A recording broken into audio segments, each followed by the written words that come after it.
Hi, folks. We're just going to take a few seconds and let everybody get into the Zoom room.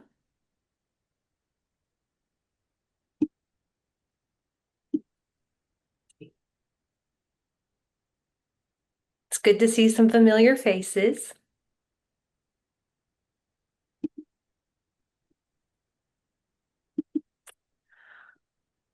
All right. Well, I think everybody's in. So, welcome to the Educating Character Initiative's first book club gathering of spring 2026. We are really excited that you are here and very grateful to have our authors of our book, The Virtues: A Very Short Introduction, Greg Boyd and Kevin Timpe. Um, I will give you a proper introduction to them in a moment, but first I'd like to start with a few announcements. These will be in the chat as well. So first, I'd like to flag the opportunity to join the ECI community, or if you are already a part of the community, to share this link with colleagues. This will ensure that you get announcements about upcoming events and grant opportunities. Second, the ECI has recently released our 2025 project brief. This may be especially helpful for people who are in the grant writing stage, working on capacity building or institutional impact grants, but we hope it's interesting more broadly to folks who just want to get more acquainted with the ECI's work.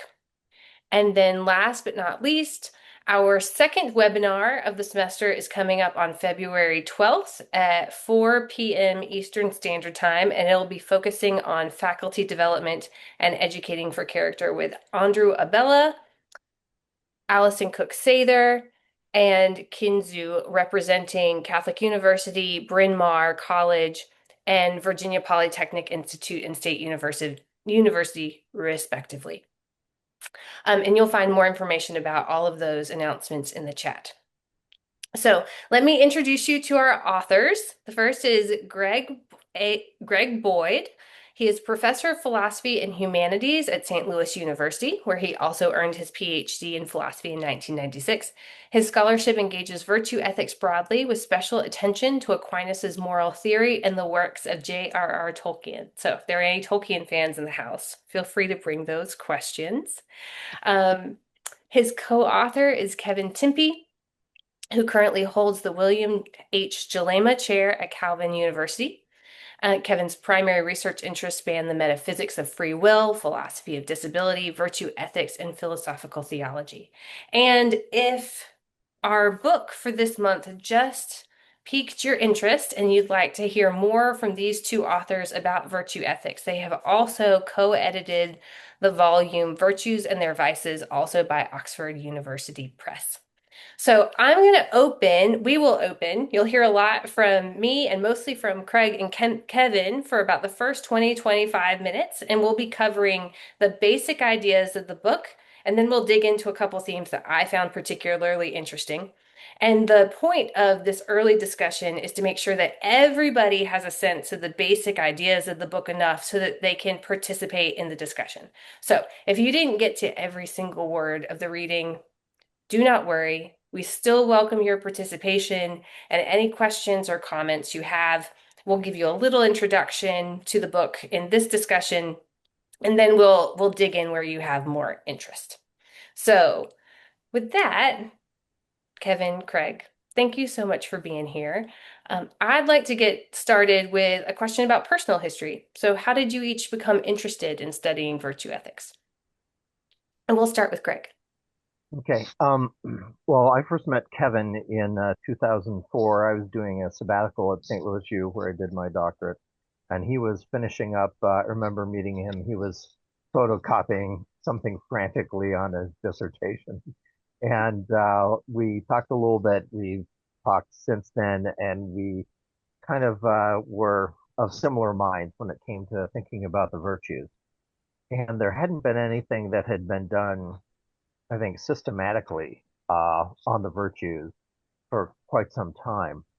And when I finished my first book on natural law ethics, the final chapter was on natural law and the virtues, and I realized that natural law is really more about rules, almost in a not quite a Kantian sense or a utilitarian sense, but it really does not speak to the inner character of the person. And that was of concern for me. And so I started going off in the direction of the virtues and writing on that. So that's kind of my story, and I'm sticking with it. So It's a good story. Kevin? Yeah, my first teaching job was at a Catholic school, the University of San Diego, and every student had to take three philosophy courses. They all had to take logic, they all had to take unethics course, and they all had to take something else. And I had spent a few years doing philosophy, human nature, and intro to philosophy. And if I teach the same course more than 2 or 3 years straight, I start to get a little antsy. And so I was looking for something else. There was a course on the books on virtues and vices, but nobody had taught it for about 10 years. So I started thinking I should put this together, and I was going to structure the course around different categorizations of virtues and vices. So the cardinal virtues, the theological virtues, and I wanted to have a section in that book or in that course on the seven capital vices, the seven deadly sins. But at the time, there wasn't a good philosophical, historically grounded conversation about them. And so this is about the time that Craig and I met in person, I think the second time. And so we started thinking about this, putting this book together. Now, since then, some other books have come out that do this. As well. But for me, it primarily came out of a teaching interest of mine. I was also, as you said, writing on the metaphysics of free will, and that got me thinking about character formation, the way that making choices over time can shape the sorts of things that come easily or harder to us. And so the teaching focus was there, and then the scholarly focus was there, and I thought, why not? I hope we get to talk more about free will somewhere in this conversation. So feel free to work that in wherever it's interesting. But Craig, can I ask a follow-up question? So you said natural law is more concerned with rules than it is about, I think you said intentions. Is that right? yeah, what I would say is, when you look at Aquinas's use of natural law, and oftentimes in intro courses, that's all students get is the natural law, which is a very small portion of Aquinas's work. But the Secunda Secundae, which is the massive part of Aquinas's work, is all concerned with virtues and vices. And so it's really kind of a straw man to think about Aquinas as a natural law thinker. And he's saying, well, these are some basic things, pursue the good, avoid evil, don't murder. But why am I not murdering someone? Is it because there's a rule, or is it because, and that's the only thing that's keeping me from murdering someone else, or is it because I don't have a natural desire to do that? And Hmm. so there's something about that inward intention that's really important about the virtues that you really don't get in certain other views, because there should be a certain intentionality and a certain feeling that one has when one is practicing or exercising the virtues. And I sometimes tell my students, you know, when my children are 3 years old, I tell them not to jump on the furniture. That's a rule that we have, and they might not understand the rule. But if they are 25 years old and I tell them not to jump on the furniture, something has gone wrong, okay, in their developments. And so there has to be a kind of development of the inward person, not just simply following a rule because it's the rule.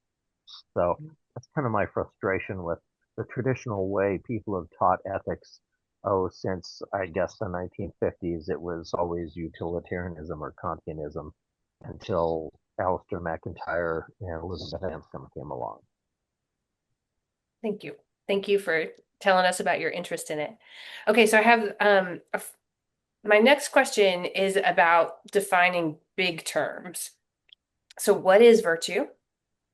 And a question that comes up a lot for ECI community members, what's the relationship between virtue and personality? And whoever wants to answer that first. That's you, Kevin. Okay. Well, So the way that I tend to think about personality are just characteristics of a person, and this can be very broad. We've got three kids, and one of them is has I don't know if this child has ever had a thought that they haven't uttered externally. And I've got another child who it takes a little bit of work to get them to vocalize what their inner life is like. And so they just have two very different personalities in terms of things like talkativeness, levels of introversion, etc.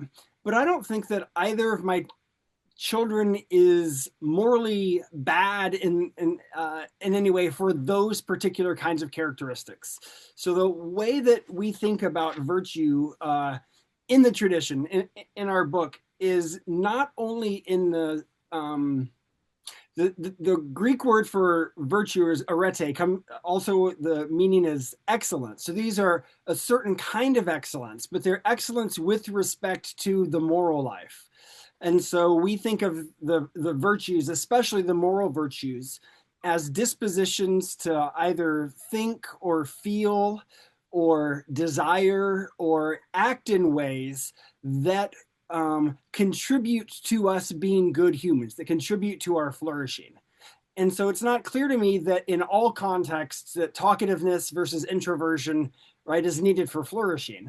It might be in certain cases that the child who is really prone towards introversion needs to, for a particular moral reason, be able to speak, despite the introversion. And so there it could be an instance of the character trait of courage, for instance, for them to be willing to do something that doesn't come quite naturally to them. So the primary distinction is that we think that the virtues, the moral virtues, are excellences of the moral life, and there are lots of things that we can describe as people's character or personality that aren't necessarily moral or immoral in and of themselves. Craig, do you have anything you want to add to that? No, I think that's uh, the only thing I would say, and we might be getting ahead of ourselves here, is that That's okay. I think there is a blurred line between personality issues and character issues, and it's often very hard to distinguish those kind of things. So, if you think about someone who is addictive, uh, to what extent is that a personality issue and not really a moral issue? So, to what extent can a person resist that kind of thing? And again, like sort of saying, this might be an instance of courage for someone to be able to, respond in a way against their, if they can respond to that kind of temptation. But I think there's also some limitations there on character. So if I can, tap into Tolkien here. Tolkien says that in one of his letters, when Frodo at the very end, and here's a spoiler for some of you. Okay, Frodo decides to keep the ring. Okay, and I'm sorry if that spoils the story for you, but Tolkien says that um, Frodo's failure was not a moral failure, but it was a psychological failure. And so you wonder about to what extent uh, there are those factors, personality factors, environmental factors, psychological factors, biological factors that kind of push us to some extent that we cannot resist. And I think that's a really important insight that Tolkien offers that many people simply pass over. So virtue ethics doesn't mean that everything is going to be great. The good person is going to win, and all of this celebration. But it means that we're probably in it together, and I think that's the point of Tolkien's notion of fellowship is that there has to be a community of persons who are committed to the good. Yeah. To draw this out a little bit, what do you think that a person who is deeply virtuous, um, showed tremendous courage? honesty, hope. So, like a morally admirable person who also struggled with alcoholism, what would that person be like? What would it be like to live in that person's skin? Well, I think there's a sense of frailty to all of us. And I don't think that we overcome it by ourselves individually, but there has to be a communal element to it. And maybe people don't successfully, end it completely, but you kind of hobble along as best you can with the support of others. And so I'm not really sure that you can say that uh, a person cannot overcome it, but if there is an overcoming of it, like the issue for me, the issue of despair for me, I think really has to be overcome with those who help you hope when you cannot hope. And for me, that's a really significant thing, especially during some of these current situations that we're dealing with. Hmm. So it sounds like, and I would welcome either of your thoughts on this, that for you, the moral maturity doesn't mean moral invulnerability or Hmm. a moral autonomy or sort of a Right. independence. That the like to be an admirable person means to be still be quite dependent on others in Hmm. terms of being able to be morally competent. Yeah. I'll let Kevin follow up on this. Yeah, I think that's exactly right. Aristotle, who a lot of our approach draws heavily from, at one point describes humans as social animals. Right? There's a sense of what it means to be a human is to be profoundly embedded in a whole range of communities and social institutions. I used to illustrate this with the Tom Hanks movie Castaway, right? So Tom Hanks's character works for FedEx and crashes, and he's the only person on this deserted tropical island.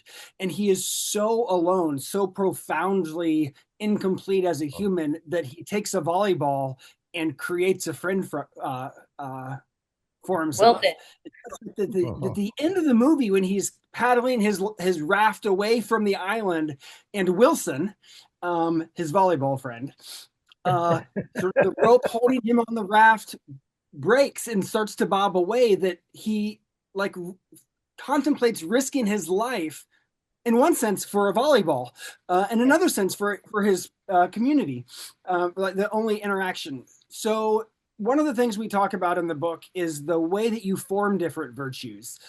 Some of the virtues are intellectual virtues, and you can learn about them through instruction, and you can practice what it's like to have them. But of course, instruction happens in community.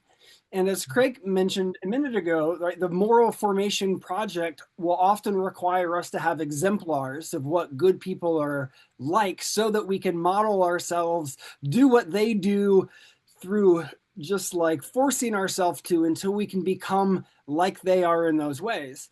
But I also think that it's profoundly social in that we might not each individually be able to fully instantiate any of these virtues on our own. So I think that the human enterprise is profoundly social, interdependent, embodied all the way down. Yeah, sometimes I say in workshops that like the goal of character education is not the creation of moral superheroes. That's the learning how to draw on each other's for strength and help maybe the most important thing people learn to do in terms of becoming people who are trustworthy. Mhm. And then Um, I want to add just a little, if I can. Then what we can do is we can try to make sure that the sort of the ground in which the people around us are also trying to grow into virtue is is fertilized. It's a hospitable place to help those around us cultivate so that they can grow in that kind of way as well. okay, this is an important question for character education. What makes for a hospitable place for the growth of virtue? Which I know is a little bit beyond the scope of your book, but you're also both experienced character educators. So, Inquiring minds want to know. Kevin, you go first. Okay. I mean, the uh, in I think this is Jay Wood's chapter on prudence in the first book that we edited together. Jay talks about sort of sub virtues of prudence, the intellectual virtue of knowing what needs to be done, morally speaking. Sort of, prudence doesn't tell you necessarily what the end is, but what are the right moral ways to get there. And one of these associated virtues he talks about is eubelia. It's the virtue in knowing in whom to take good counsel. And so I think that what we need in our communities is the people around us that we can take as our exemplars, take as the people to whom we turn to for counsel. But just because you're good in those ways doesn't also mean that you're good in all the other sorts of ways. Right? So we also need to surround ourselves with people that are good at thinking about the practices that can help us develop that. Right. So we might need not only exemplars, um, but exemplars that know sort of the different parts of the moral project in the same way that none of us can do the whole thing together. Even as a community, we're going to need somebody that I don't understand a whole lot about gardening, but can, sort of regulate nitrogen in the soil. We need other people that can come along and make sure that there aren't pests in the soil. And so part of it is going to be those that can defend against the dangers, and other people that just sort of supply the compost or the fertilizer, right? And so part of what it takes is we have to have a robust kind of community that is roughly oriented around a common project, a common vision of what the moral life is, and then be able to work together for each of us to contribute the parts that we're best prepared to do. So we need diversity of strengths and a common moral vision. Mhm. Great. As I was thinking about this, I was thinking about the rule of Saint Benedict. And one of the first things Benedict talks about is humility. And humility, for Aquinas anyway, is the clearing away of all of the things that get in the way of our growth. And so you need to have a community that is experienced in humility. Now, humility, of course, is not simply, self-deprecation, but it is a sense of having the correct valuing of oneself and not thinking more of oneself or less of oneself. But the word humility comes from humus, which means earth, and the person who practices, working in the earth, you know, um, I'll go back to Tolkien, is Sam Gamgee. He's a gardener. He's tilling the earth. Okay. So you've got these people who are able to kind of be open to the community. And if you don't have that, then I don't think that growth is possible. So we're like radically dependent on each other. Mhm. Mhm. Which I think gets to free will. Yeah, Okay. I mean, I think that the way that we often think about free will, especially in some of the philosophical literature, assumes this radically independent Mhm. understanding of what humans are like that I think is just wrong, but also contributes to us trying to form communities in the wrong sorts of way. And so part of what I've tried to do in some of my work on free will is just to think about the social dimensions of human agency and human moral development with respect toward what each of us can do in the project. Okay, well, on that note of social relationships, you've got this line that I love that the fully virtuous person takes proper delight in the exercise of virtue. Um, and so I often think of virtue, both its development and its practice, as laborious. Courage is difficult because there's something scary happening.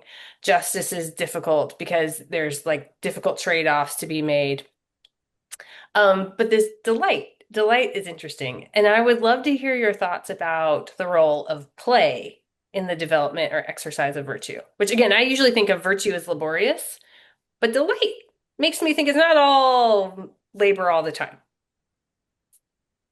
And maybe I'm taking a few philosophical jumps, so you can also tell me if that's the case. You want to start Um, this one, Craig? um, Sometimes I don't necessarily think of delight as I think of the term a kind of satisfaction, in the sense of this is what needed to be done, and I did it, and it's in a sense following one's conscience, you know. So in that regard, um, uh, thinking about that, is important. But in terms of play, I'm not sure. I've never had that question before. So maybe I did take a big philosophical leap, is what you're saying. No, no, not necessarily, but I mean, maybe thought experiments that we offer in ethics classes are kind of a play. It's like, how do we play with this so that it can prepare us for dealing with things that are very serious in terms of, if your aging mother has dementia and she has DNR, that kind of thing. How do you anticipate those kinds of things? So it's almost as if, with other animals, other mammals, they're playing when they're puppies or, kittens or whatever, but it prepares them for what comes later. And maybe that's something that, uh, when you start thinking about these issues, is, that's important. But I would also say that, you need to consult people who are mentors, people who have been there, people who've experienced these things, and kind of with probing questions. What did they do? What did they think?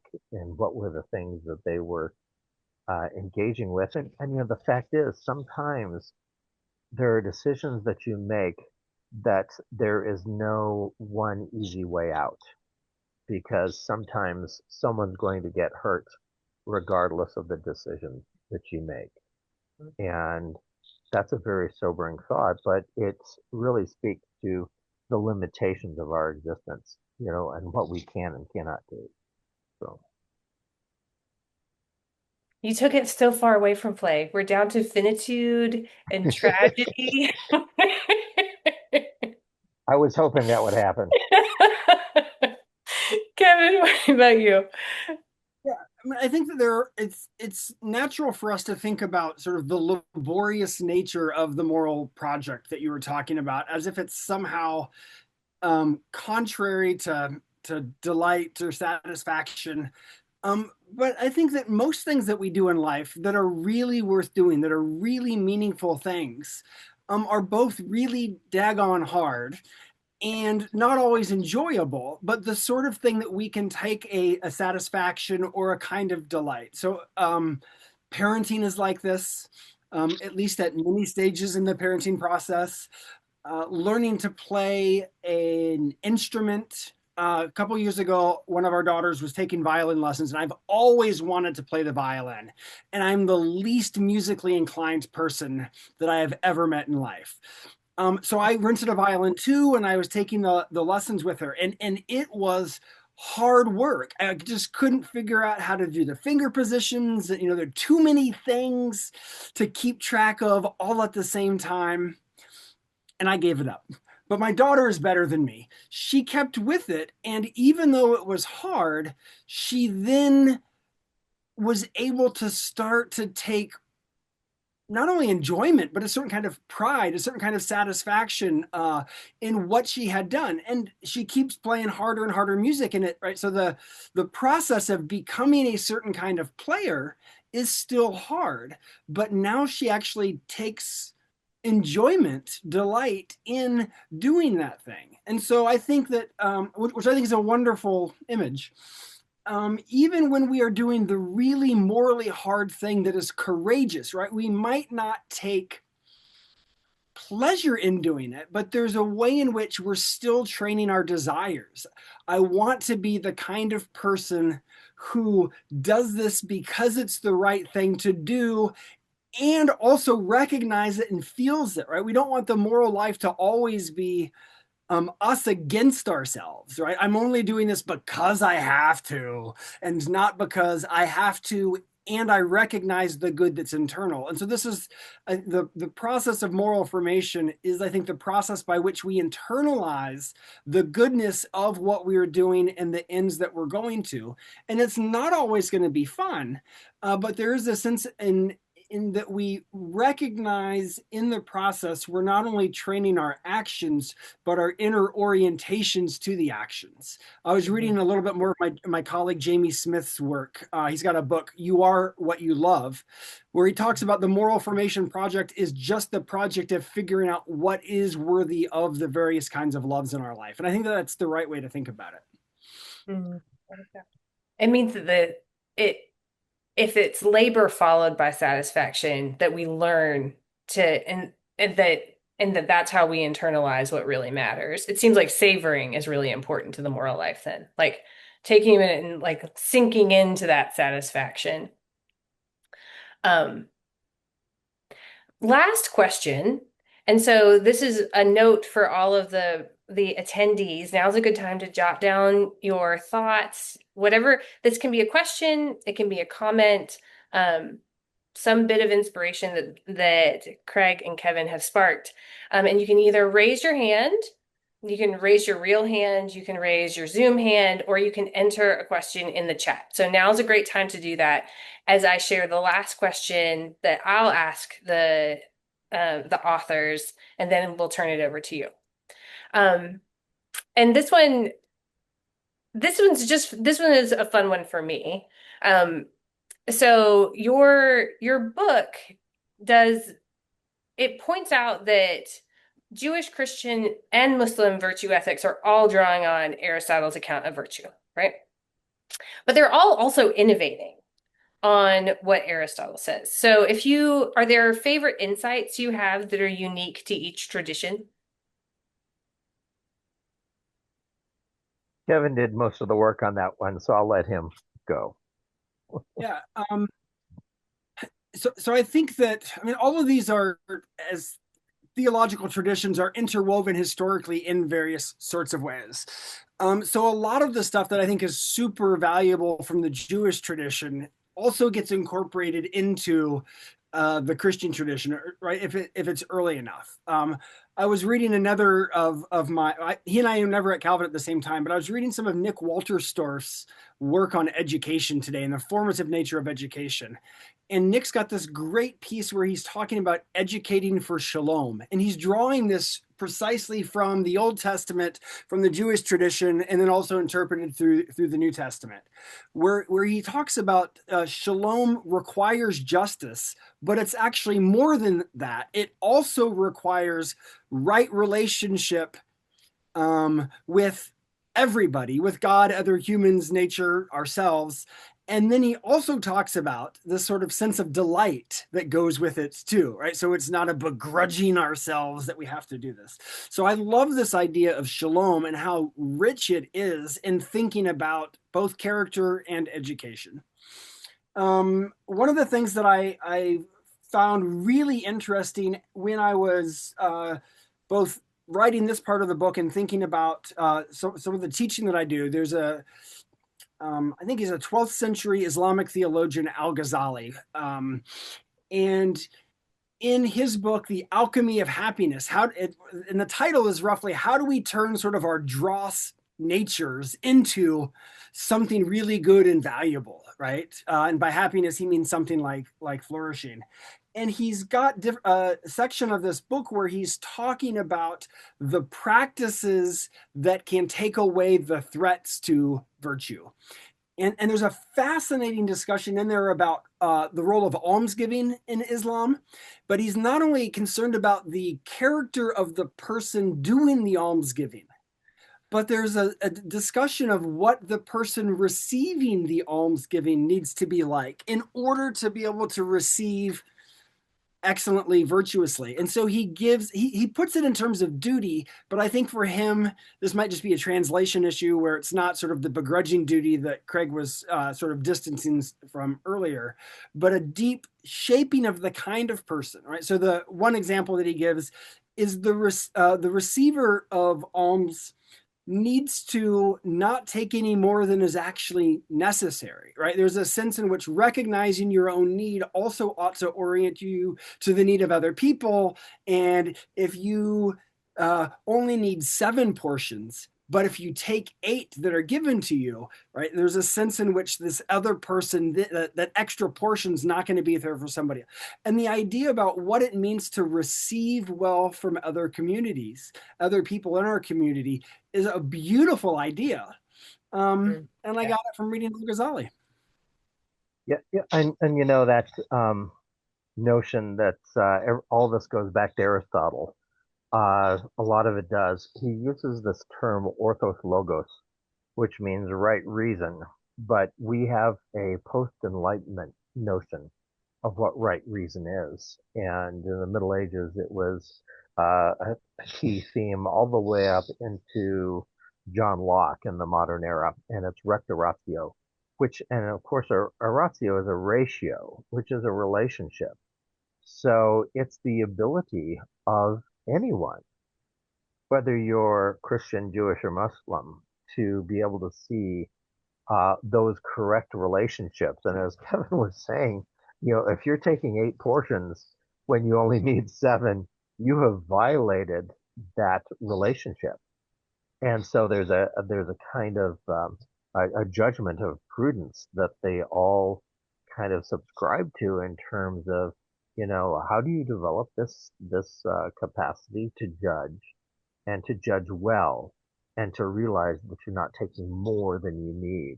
And I think, and for Aquinas, right reason shows up in every single one of the virtues. So but like I've said before, uh, this is something that goes through all of, I would say, at least 1400 years.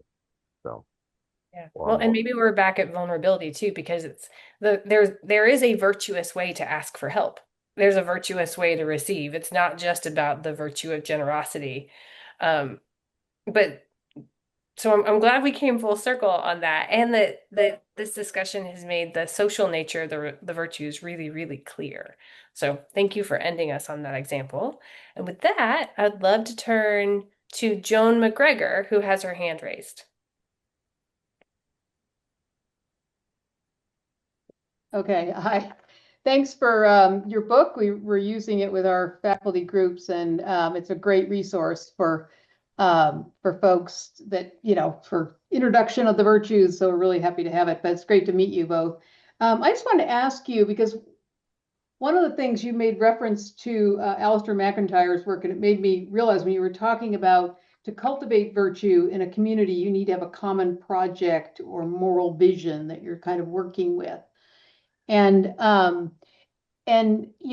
course, McIntyre was famous for sort of critiquing um, the the ability of kind of our liberal societies to have that vision and even to have a kind of telos or have an end. And and so, but I don't buy that. But anyway, just put my cards on the table. But one of the things I wanted to ask is whether or not, it's really possible in a pluralistic liberal democracy to see the cultivation of these virtues as having a kind of value. That is there a kind of common project that we're working within? Or is it the case that we need to, as some people would have us think, have a more common, very tight vision of what the good life is? It's a great question. And y'all, our next book club will spend a lot of time on that question. Oh, But I'll leave it to Craig and Kevin they will also have thoughts. Well, Kevin's not saying anything, so I guess that's my response. McIntyre also has this other book, which I think is probably uh, his best book as far as I'm concerned, and that is Rational Dependent Animals. And it's about this idea of our, our limitations and how do we engage one another. And I think you're not going to have a grand view of what the common good is but you can have communities, I think, and of course there's, he talks about Benedict in other places as well. And I think the so-called Benedict option has been abused in various ways. But it means that there is at least among some communities, that there is a greater commitment to the common good. And has a long tradition in terms of the idea that you cannot find your individual good apart from the common good. And does that mean a common life? To what extent is that possible?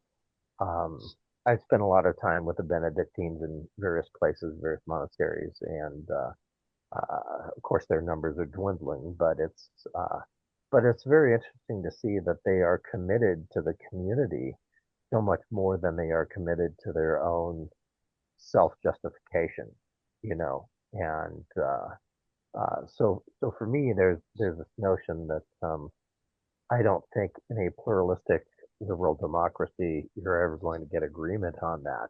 But if you can find, and pardon me for invoking Rawls here, an overlapping consensus of some kind, um, among communities, that's probably the best that you can hope for. But Kevin, if you want to respond to that as well. Yeah, I think that all of us are embedded in sort of different scales of communities, right? So part of what it means for my family to function well is for us to come together. And the smaller the community, the easier it is to have this kind of larger project. But I really do worry, Joan, as I think your question is getting at, is that if even on sort of the big scale, sort of like the modern political scale, the sense of a country, if we can't have an idea that the goods of us as individuals are connected with the goods of other of those individuals, and that somehow the good of the whole um, not only just depends on the goods of the others, but in some ways, what it means to be a part of a whole is for at times the good of the whole to take precedent over the good of the individual. Like if we can't come along with something like that, then we can't be unified, and we're going to have the kind of dramatic, not just pluralistic, but like the dramatic pluralism, but the kind of like internal fracturing as a political organization that we have. And so if we can't, we're never going to, come as a country to a full-blooded picture of the entire moral life in the way that Craig was just talking about. But if we can't recognize that every person in our political community has moral standing and deserves at least minimal treatment in some kind of, it's divisive. If virtue is unitive, then vice is divisive. And this is, I think, explains why we have some of the problems that if I'm maybe this is reading into it, but some of the problems politically that are behind your question, Joan. And I see Luke's question and I do want to get to it. But Joan, you said you had some thoughts on that too. I'd welcome hearing them. Well, I appreciate your thoughts on this. Yeah, I mean, I think, we have to somehow or other see our own good, our own lives connected up with the whole. I mean, and I think, there is this sense of, and of course, these forces now are sort of trying to pull us apart, but of a sense of what it is to be an American, to share certain ideals, right? That doesn't form a kind of comprehensive picture of what your good life is, but it's a component of it, right? And so you say even the Benedictines in the United States, they can sense that, they could share with the Buddhists that, we think there's a good life to lead by living a certain kind of spiritual life. We don't have to impose our life on our conception on you. So yeah, I mean, I think, I think a kind of pluralistic and liberal, order can have can have a shared conception of what we're doing together, a kind of, as you say, a common project. Um, but I know there, I mean, there has been, critiques of that, and makes me, think that, for some people, like, well, virtue has nothing to do with, what we're doing, in our civic life or in our political life. But I mean, I would disagree with that. But yeah. Anyway, thank you. Yeah, and I'd love to hear more about what virtue he's his what's his super virtue. But anyway, I know there are other people want to ask questions. Well, So and actually, that does kind of bring us to Luke's question. Luke, do you want me to read what's in the chat, or would you like to voice it?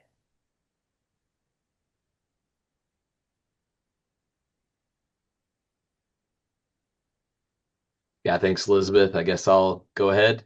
But returning to your comment about Sam Gamgee, that somehow his gardening, tilling the soil, opened him up to this path of virtue, maybe, um, and the three types of virtue that you outline in your book. So, to what extent, if any, do the practical virtues provide pathways for the moral and intellectual virtues to be formed? Well, I wrote a chapter in a volume a few years ago on Galileo, and it's very interesting that there had to be some kind of intellectual virtue of intellectual humility for him to learn. But there didn't seem to be much in the way of moral virtue, humility, or a theological virtue of humility. And I'm not saying that the church was uh, right in condemning. It's I'm just kind of not going to take a position on that. But it seems to me that it might be the case that you can possess some intellectual virtues like humility, where you recognize that, oh, I have to learn from this person, and maybe in some way that is able to um, help you understand the moral virtue or the theological virtue. But I think that uh, the more rooted virtue is kind of this moral virtue, and there is some controversy in terms of can you have humility without being a theist kind of thing, and that's I prefer not getting into that at the moment. But I think you can have that because it's really an accurate assessment of one's place, and knowing that one can learn from others, that one is not, the cause of, the universe. There's a great line from G.K. Chesterton where he says something along the lines of, commenting on the arrogant person, so you are the creator of the universe, but what a small universe that would be. Would that the hammer of a higher God smash your little cosmos, into spangles, leaving you to look up as well as down. Um, and so there's this kind of sense of, I think the moral virtue is more rooted, and that would help you in terms of the intellectual virtue. And then of course, in the theological tradition, it becomes humility before God, that kind of thing. So I don't know if that's helpful or not, but that, that's my initial take.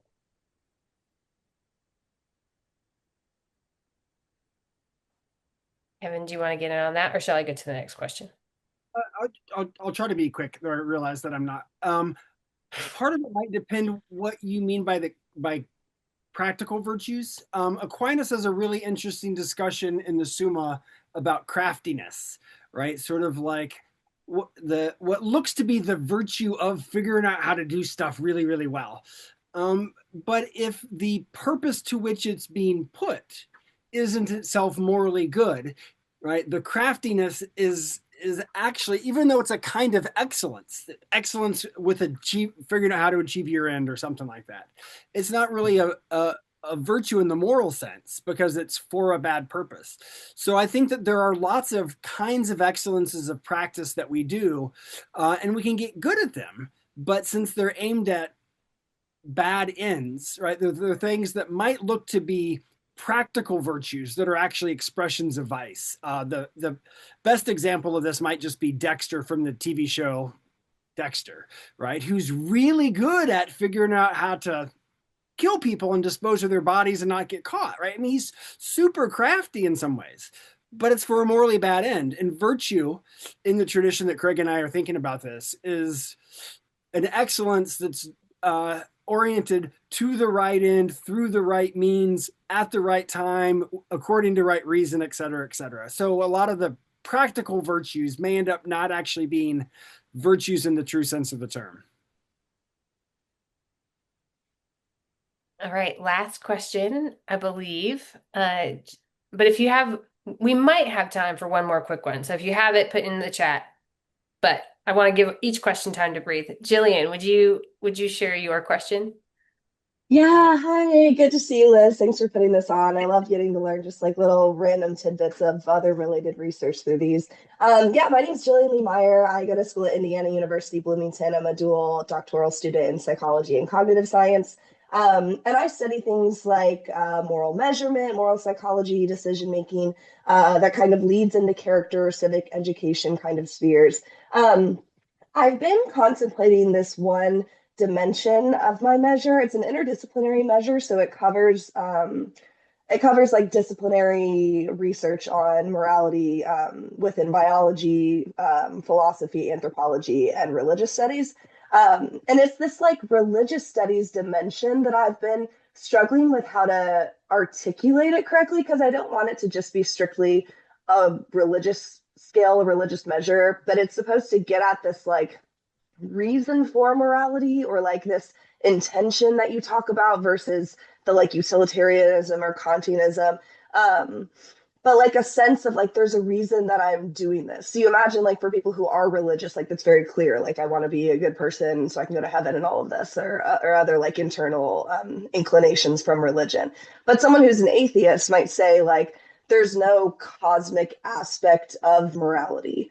So I'm wondering, like, what is that converse of a virtue-based framework where it's just much like a more practical, grounded ethics and less like there are these abstract virtues that get me to this like transcendent accomplishment of being a good person? That's such a good question, Jillian. Good luck, guys. So I'll take the first pass at this, and we'll leave Craig to say the wise things to end with. I mean, even though the way that I think about the virtues is sort of deeply interconnected with the religious dimensions of my life, for instance, I'm in some ways a bit of a Platonist or an Aristotelian, right? So neither for Plato nor Aristotle does the good human life depend upon God in any of the robust ways that we think about for Judaism or Islam or Christianity or something like that. It's just sort of a fact of the kinds of biological creatures that we are, that if we live together in certain ways, it goes poorly for us and we're worse off as the whole and individually. So I think that if you are an atheist, then you're not going to have a whole lot of truck for the theological virtues of faith, hope, and charity, though there might be analogs of that, right? Because properly speaking, all of those have God as their object. But you could be an atheist and, um, trust in an institution to do the right thing or to have your well-being in it. But a lot of the moral virtues, I think, that don't require us to have that kind of theistic foundation in order to, but if we're unjust to the people in our community, it's bad for them. It ends up being bad for the whole, and it ends up then, because we're part of the whole, being bad for us. So I think that there's a lot of the intellectual virtues, the moral virtues, that don't require that kind of explicit theistic grounding, and that lots and lots of folks should be able to get on board with the kind of project that we're talking about. In some ways, what you're saying, and this is to return to Dependent Rational Animals by Alistair McIntyre, that morality isn't irrational, that there are reasons for it that are non-transcendent. Um, Craig.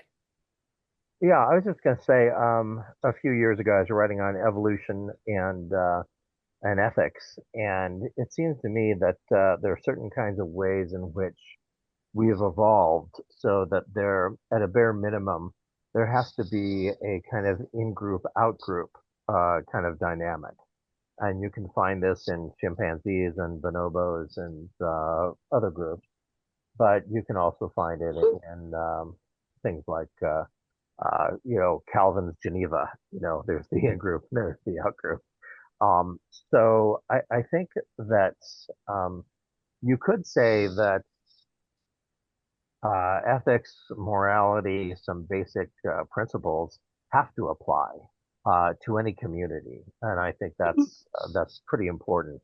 But then the question becomes, how would we have evolved to a certain place where the virtues play a role in our society? And so one of the questions that I have if I live to be 90, I might get to, but it's this question, and that is, how could it, how could humility have evolved in a evolutionary environment where there's competition? And I think there are probably ways of going about doing that. But I do think that it is a possibility, and it probably has to do with the primacy of the community. But then, of course, in Christianity, uh, the community is not just kind of a Martin Buber we they community. It's a uh, kind of y'all come community where everyone is invited into the community. And that I think is one of the more interesting questions. So those are a couple of puzzles that I've been thinking about for the past few years. Which is to say, Jillian, it's a really good question, and thank you for pulling together the social sciences into this conversation about philosophy and theology. And thank you even more to Craig and Kevin. It has been such a gift, really, to talk to you today and in our previous conversations. Um, thank you for being here today, and thank you for your work. Um, and thank you all in the book club for giving your time and attention, which is the most precious thing that you have. We hope that we will see you at an upcoming webinar, which is happening on February 12th, or at our next book club, which is happening on April 4th. And with that, have a nice day, a good afternoon, and we'll see you soon.